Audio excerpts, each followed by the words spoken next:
Alrighty, welcome back. And the top story of the day really is all this earthquake activity that has been going on. So this is pretty much details on the earthquake that happened in Turkey yesterday. Of course, we had a lot of details on that 6.7 magnitude, but a lot of what you see here, these green and orange and yellow dots, are aftershocks or the aftershocks from the main quake that occurred yesterday. So again, we've been dealing with a lot of aftershocks out in Turkey, and this is just one example of some of the damage that has been occurring in Turkey. Watch this building just collapse during the earthquake.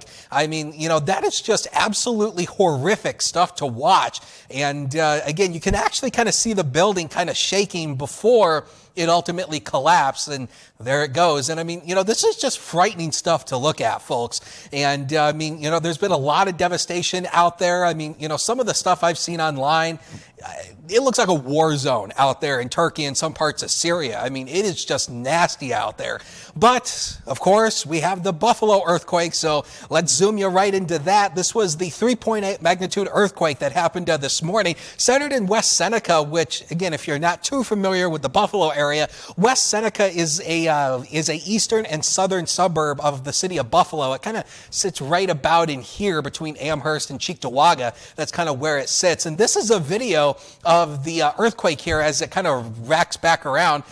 You'll see the baby crib kind of shaking, but the baby doesn't wake up. I mean, the baby is still asleep during the earthquake as it racks back around. The mother has quick reflexes there, checking to make sure everything's okay and making sure her child is still asleep there. And again, no damage there. But earthquakes around Western New York, not uncommon. There's a fault that runs right through the region. It's called the Clarendon-Linden Fault System. It runs from Lake Ontario all the way down to Allegheny County. And most of the seismic activity across Western and Central New York has been the result of those seismic of those plates that run right through the area. So AJ and Amanda, that is the trendy weather story of the day.